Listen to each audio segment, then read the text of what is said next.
Hello guys, good to see you back. Once again I'm back with a new tutorial related JavaScript, and in this tutorial we are going to learn JavaScript variables. So at first our question is, what are variables? Basically variables are container for storing data. We store data value in variables. Suppose you want to print hello world in your document 3 times. For that you need to type hello world 3 times. Document.write hello world, document.write hello world, and document.write hello world. But we can store this hello world in a variable, in our case x. We can store any type of data in our variables. And if you want to use the value again and again, then you can use it. Just you need to call the variable. And if you want to print this hello world 3 times, in that case, you can call this variable. Document.write inside the parenthesis x, our variable name. This is the usage of variable. Let's talk about how we can declare variables in JavaScript. Basically, there are 4 ways to declare a JavaScript variable. You can declare variable using var keyword, using let keyword, and using const keyword. Also, you can declare variable using nothing. And we are going to learn all this method in our upcoming tutorials.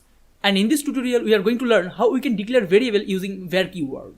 There are some rules for creating variables in JavaScript, and we need to follow the rules strictly. Our first rule is, our variable's name can contain letters, digit, underscores, and $sign. Our second rule is, variable name must be begin with a letter. Our third rule is, name can also begin with $sign, otherwise underscore sign. Our fourth rule is, names are case sensitive. Small y and capital Y are different variables. And our last rule and the most important rule is reserve word. JavaScript came with some reserve word, like JavaScript keyword. You cannot use some particular name as variable name. We are going to learn about it all in our practical session. Now let's talk about how to use variables. At first, we need to use var keyword to declare it's a variable. And our variable name is x. And then we need to use equal sign, and after equal sign, according to the data type, you need to pass the value. If you pass string data type, then you need to type inside the double quotes. And if you want to put numeric data type, in that case, you don't need to use double quotes. We are going to learn about it in practical session.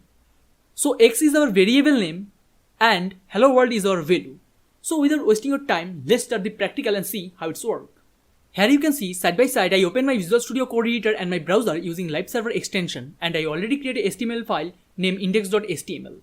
So at first I am going to take script tag inside the head tag, script. And inside the script tag, I want to print a variable value. For that, we need to create a variable. So at first, I'm going to use var keyword. Var, and our variable name is z, equal to, I want to use string value. That's why I use double quotes, and our value is hello world. Then we need to use semicolon to end this line. And now I want to print this value in our document. For that, we need to use document.write function. So here, I'm going to type document.write. Then inside the parentheses we need to pass the variable, and our variable is z, and semicolon to end this line. And remember, if we call the variable name in our write function, then we don't need to use double quotes. Just we need to pass the variable name. If I save this file, as you can see it print hello world. And if I use quotation, let me show you, double quotes, otherwise single quotes, and type z, and then save this file, here you can see it's print only z, not our value hello world. So if you want to print variable value, we need to take without quotes. You can take multiple variable as much you want. Let me take another variable. So I'm going to duplicate this line. And our variable name is a. And here I'm going to type I am at 1. Also, I'm going to duplicate this document function. And here I'm going to pass a. If I save this file, you can see it's print hello world I am at 1. Not only that, you can take numeric value also. Suppose here I'm going to pass 100. So I remove this one and I'm going to type 100. If I save this file, as you can see hello world 100. So you can take numeric value, you can take float value, string value. We are going to learn about data type in our upcoming tutorials. Now let me show you one thing. For that, I'm going to comment out this line. Now I want to override the a variable. So in the next line, I'm going to type a equal to 25. If I save this file, as you can see, now it's print only 25. So our new value override our previous value and print our new value 25. So we can override our variable as much we want. Let me show you once again. Here I'm going to pass 12.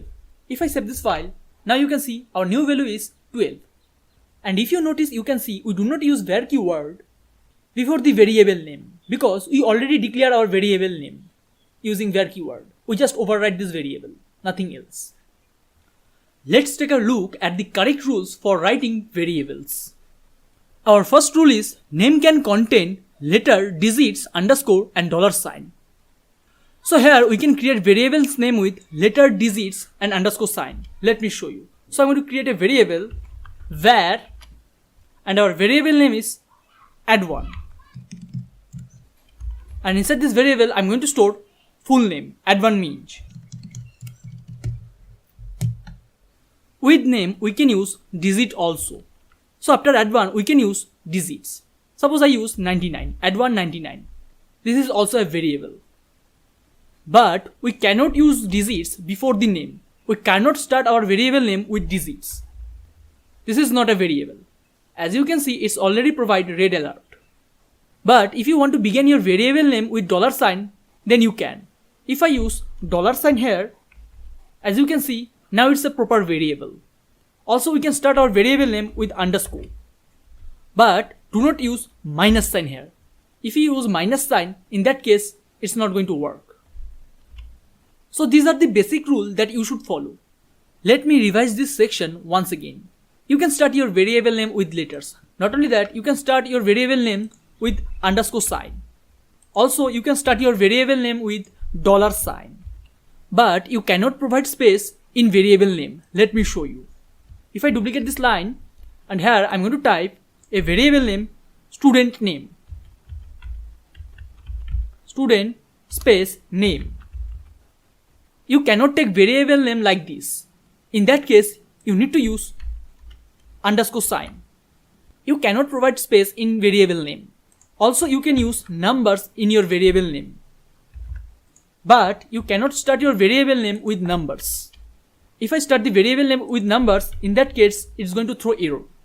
Not only that, you can use camel case word also. Let me show you. So, I'm going to capitalize the S. And also I'm going to capitalize N. You can take variable name like this. And also JavaScript provides some reserved word that you cannot use as a variable name, otherwise function name. Let me show you the words.